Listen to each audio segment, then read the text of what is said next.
So today's daf is Nazir Daf Yud Aleph, Nazir 11.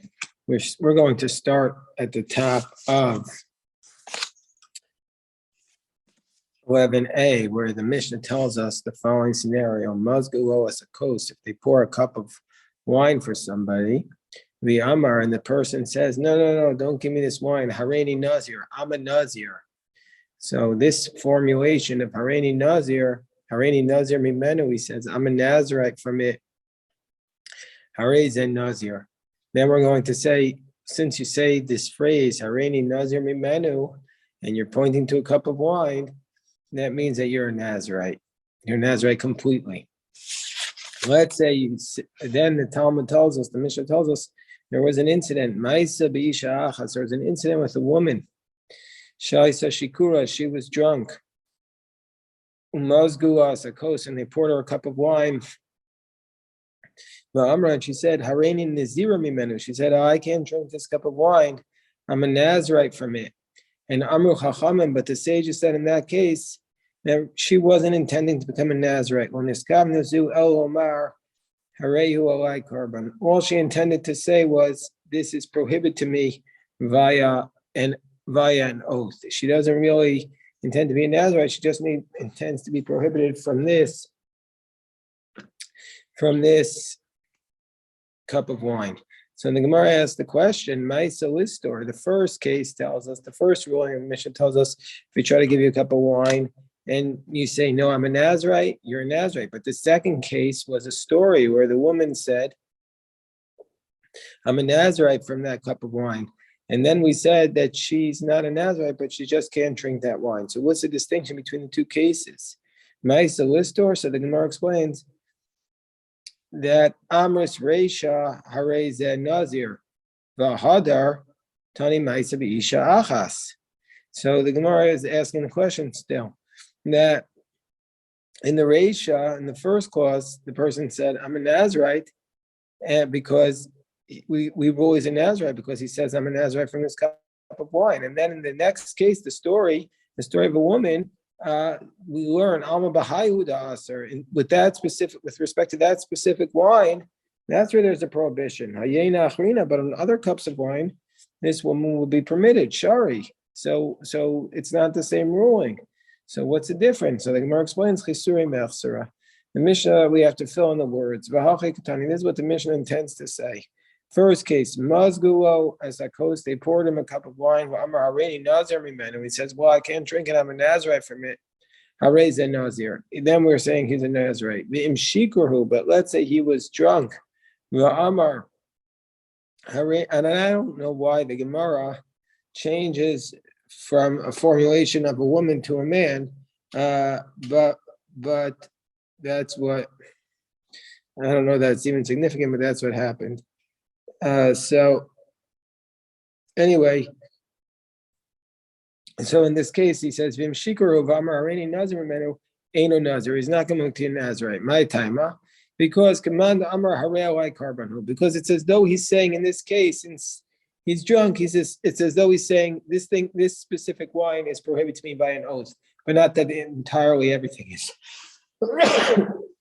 Excuse me. So well, why wouldn't he just say that? Why would he say I'm a Nazirite? Why wouldn't he just say this cup of wine is prohibited to me? So the Gemara explains in the latter case, Savar Maisinali. He's going to say, well, if I just say I'm prohibited to this cup of wine, they'll just keep bringing me different cups of wine. Mitzarally, and they're going to keep harassing me. So therefore, I'll say, I'll say something that'll end the conversation. I'm a Nazirite. And indeed, that's exactly what happened. And there's an incident with one woman where we proved that case. Hold on a second.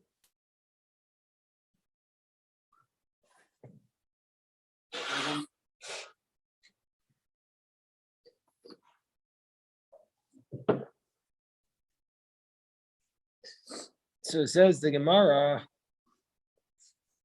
the next case of the Mishnah is Hareini Nazir al Menashe Shota Yain Matame Omesim. A person says, I'm a Nazirite, but only on the condition that I can still drink wine right, come in contact with the dead, well, we know that a Nazarite is prohibited from three things: wine, contact with the dead, and getting a haircut.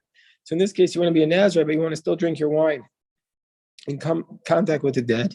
So we're going to say that doesn't work. The Mishnah says, Hareza Nazir ba'asr b'kulan. The second case is, Yodei Anisha Yesh Nazirus. And the person says, listen, I know that there's this concept of Nazirus, of Any Yodea Sham Nazir Asr B'Yayin, but I had no idea that a Nazirite is prohibited to have wine. So then we're going to say, Hareza Asr, you're still going to be prohibited to be a Nazirite. And Tosfos explains, because we had learned earlier back on 3b that even if you only make a vow from one aspect of Nazirus, just from Hartzanim, Ozag, then when the rabbis say you're a Nazirite. So therefore here too, he said, I didn't realize that wine was prohibited, you're still a Nazirite. Whereas Rabbi Shimon Matir, Rabbi Shimon said in this case, you're not a Nazirite, consistent with what we said on 3b. And now the third case of the Mishnah is, Yodei Anisha Nazir Asr B'Yayin. I knew that a Nazirite is prohibited with wine, but I thought the Chachamim would allow me, would annul the vow for me. Then we're going to say, because I can only live with wine. Because it's my job to bury the dead. I need to deal with this on account of my position in life. We're going to say, fine, you're no longer a Nazirite. Rabbi Shimon also. Whereas in this latter case, Rabbi Shimon prohibits, Rabbi Shimon says that you are a Nazirite. So the Gemara is going to ask the question. It seems like they're reversing their positions. But first, the Gemara says, Rabbi Shimon Bereisha. Why doesn't Rabbi Shimon argue in the first case as well? There are three cases in the Mishnah. The first case is, he says, I'm a Nazirite on the condition I can drink wine. Everybody says, under those conditions, you're a Nazirite, and you can't drink the wine. The Gemara there does not have Rabbi Shimon arguing. Then the second case is, he says, I knew I was a Nazirite. I knew, but I didn't know.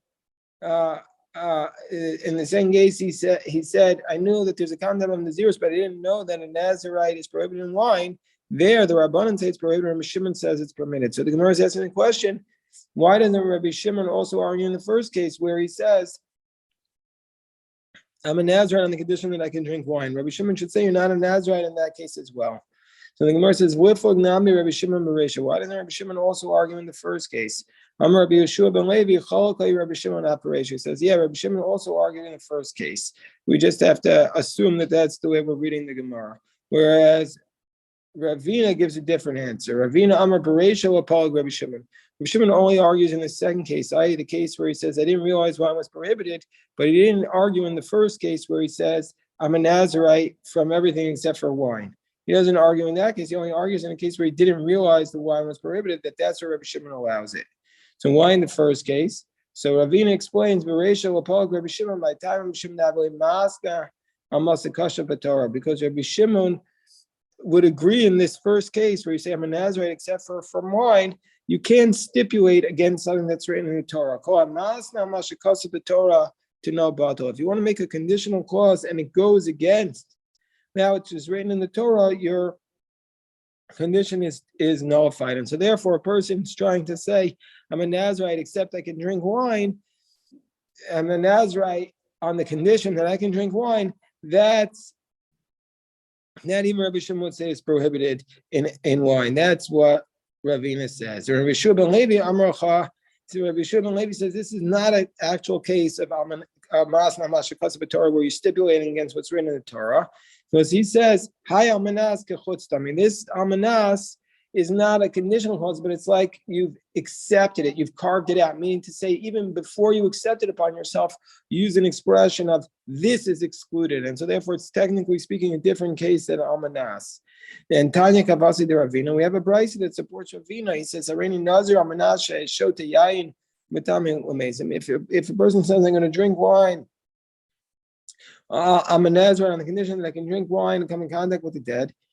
Harayz and Nazir ba'asr b'kol. He's a Nazirite. He's prohibited in everything.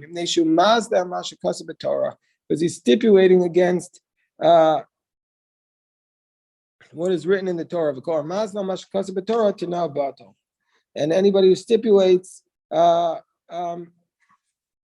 against what's written in the Torah, the stipulation is disqualified. Why is it the case that anybody who stipulates against what's written in the Torah, the stipulation is disqualified? So there are two basic reasons in amongst the Rishonim why somebody who stipulates against what's written in the Torah, that stipulation is nullified.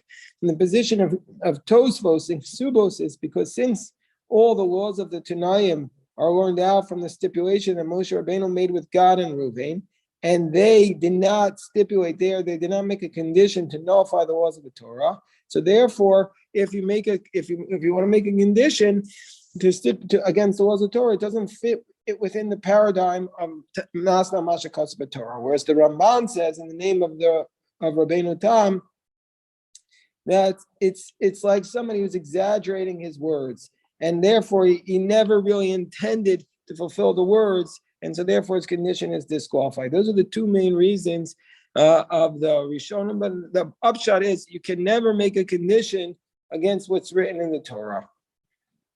The conditional clause would not be operable. The next, continuing on with the Gemara, if a person says Yodei Ani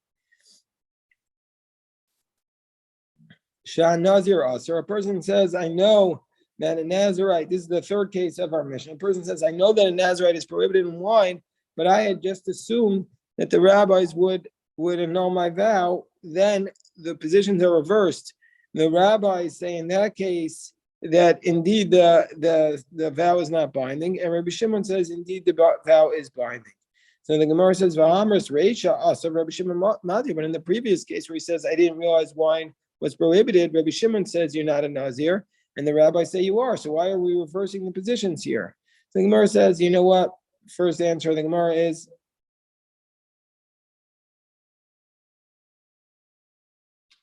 indeed that's the case. The Gemara says, read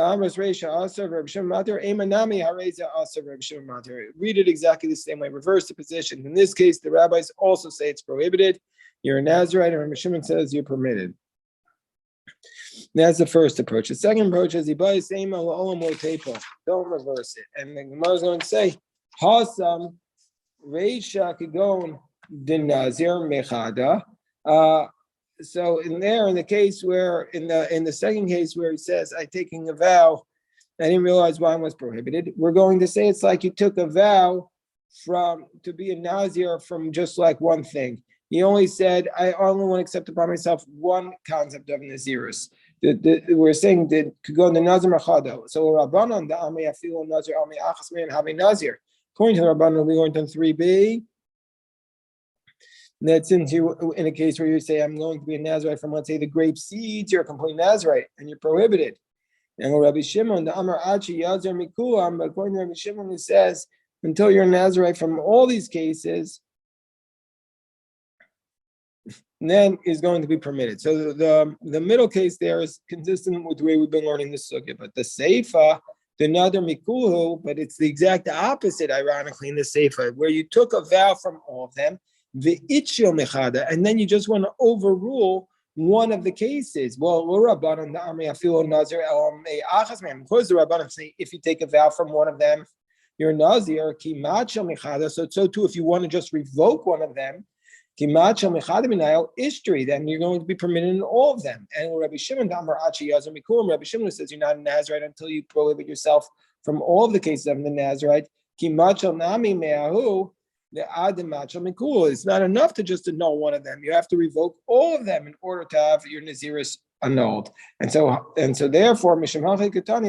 So that's why Rabbi Shimon prohibits it in this last case. The third case is this alternative answer is Benidre Onsin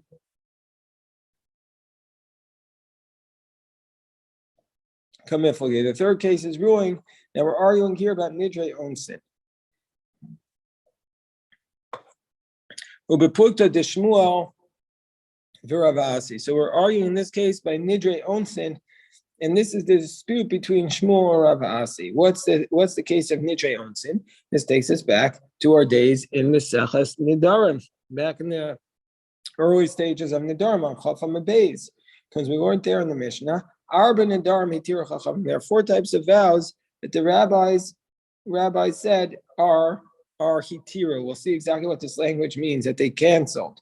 Nidre Zeruzin. A Nidre Zeruzin is where you're just speaking in exaggerated tone to encourage a vow, to encourage your friend to accept your position. Nidre Avai, this is a nonsensical vow. It's obviously a case where it's too much. Nidre,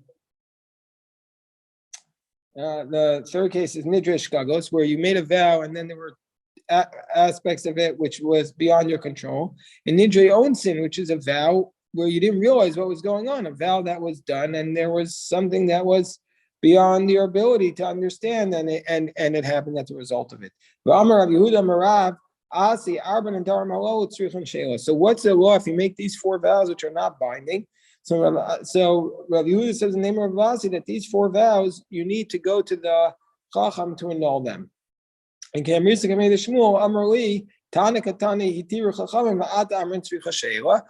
Tana says that the vows are annulled, and you say you need to go to the Chachamim to annul them. So therefore, we have a fundamental dispute. If you make a Nidre Onsin, which is what this category here is, because I didn't realize, he said he said I thought the stages would annul my vows, so it's like a Nidre Onsin. So according to Shmuel, you don't even need to get it annulled, and according to Rav Asi, according to Rav Yehuda in the name of Rav Asi, you still need to go to the Chachamim to annul it. So Rabban and Sabri, the Rabban would say the vow is not binding at all. They all like Shmuel say you don't even need to get it annulled. For Rabbi Shimon, Rabbi Asi, Rabbi Shimon holds like Rabbi Asi that you still need to go to get the vow annulled. Now we have the next case of our Mishnah. The next case of our Mishnah says, Hareini Nazir, Ba'alayla Galeach. He says, the person says, I'm a Nazirite, and it's my responsibility to bring the karbanos. Alayla Galeach is an expression of it's my responsibility in place of another Nazirite to bring his sacrifices on the day that he has to bring the 3 sacrifices. Mishama Chavero, and the Chavero heard this, and he says, Va'ani, I'm a Nazirite, Va'alayla Galeach, Nazir. And it's my responsibility to bring the sacrifices for a Nazirite. Imayu Piklim, if they both would be smart, Megalchan Zed said, and they're going to bring each other sacrifices. V'im Lav, and if they're not as smart, Megalchan Nazir Machem, they have to bring the sacrifices for other Nazirim. So the Gemara has a fundamental question. Shama Chavero, let's say his friend heard him saying it. Va'amar Va'ani, and he says, and I, Mahu. What does it mean when he says an I? Va'ani akua dibura mashma. Is he saying on everything, both on the fact that he's a Nazirite and also he's bringing somebody else's sacrifices? Or dilma apalga de dibura mashma. Or maybe it's only on half of the earlier statement. And imtim salomar apalga de dibura mashma. And if you want to say it's on half the statement, Areisha or Sefer, is it on the first clause that fact is that I am also a Nazirite? Or is it on the second clause where he says I'm also going to bring the sacrifices on behalf of somebody else? So the Gemara says, Tashma va'ani va'alayla galeach. So if he says, it is upon me and it's upon me to bring the sacrifices, then we're going to say he's a Nazirite. And and if they're smart, they'll cut their hair for each other. So, but from the fact that he says, the Kamar va'ani va'alai, he says both clauses. He says it's upon me, I am a Nazirite, and it's upon me to bring the sacrifices. Shema minah, that if he would just say va'ani, that if he would just say an I, apalga de dibura, it would just be half. That's why he has to say both. He has to say it is upon me, and it's also my responsibility to bring the sacrifices. But if you just say and his I, then it's that it only goes on half the statement. So the Gemara says, "Amri in apalga de dibura bashma." Yes, indeed. The word in, the word ani does just go on half the statements. However, miu areisho aseifa, but we still don't know, does it go on the first clause or on the second clause? So the Gemara says, I'll answer that question too. Mina, midika amar v'alai l'galech, from the fact that it says it's my responsibility to do the sacrifices. Shema mina. From the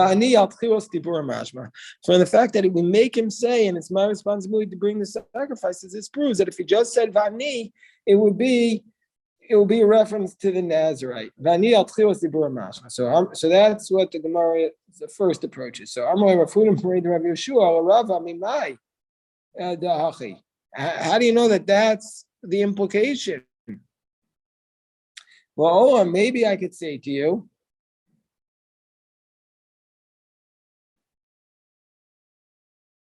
Maybe I could say to you the following: that maybe the word vani applies to everything.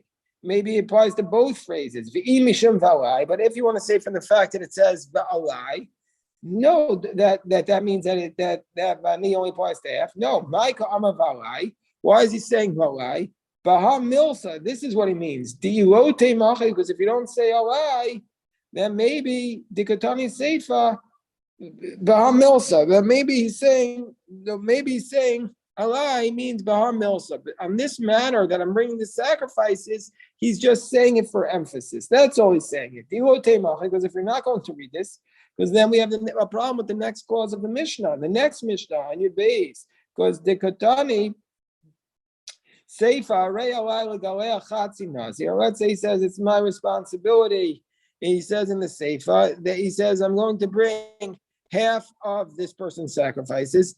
Mishama Chavero, and his friend heard this, and when his friend heard this, he says, V'amar va'ani alai l'galei chatzi nazir, and he says, and also upon me, and it's my responsibility to bring the half of the sacrifices. There's only one thing. He's not accepting two stipulations. He's not saying I'm going to be a Nazir. Right? He's talking about bringing half the sacrifices, and still we repeat the whole phrase. So we see it can't be that it's said to teach us. Otherwise, you wouldn't. If you just said ani, you wouldn't have to bring the sacrifices. So why does it say alai there? Milsa. It's for emphasis. So here also in our Mishnah, when it says balai, it's just for emphasis. So the Gemara says, Rava says, the two cases are not the same. Yes, in the Seifa, the Tana did use the extra language, but you can't prove from here that also in the Reisha that he used the extra language for nothing. If you want to say that in the first clause you needed to add on alai because only under these circumstances will the Nazir be applicable, and he also has to bring another sacrifice.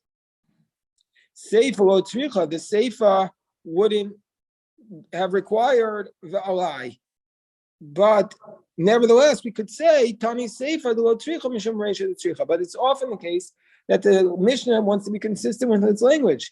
So in the Seifa, they'll use the same language that they use in the Reisha. Eli Amres, Reisha lo tzricha, Seifa lo tzricha. But if you want to say that in the Reisha, the language is not necessary, and also the Seifa was not necessary, Tani Reisha de lo tzricha v'tani Seifa de lo tzricha, then why would it say twice the language is not necessary? So really we go back to our first answer that the language is necessary in the first case, because otherwise we would have only thought that the Palgi Dibura is on the back that he's a Nazir and not on the bringing of the sacrifices. And the fact that it brings it in the second case of the Mishnah and the Seifa on Dafi Beis, that's just because the Mishnah wants to use consistent language. Right, we'll stop the recording here, but we can go on for a few more minutes. Baruch Hashem.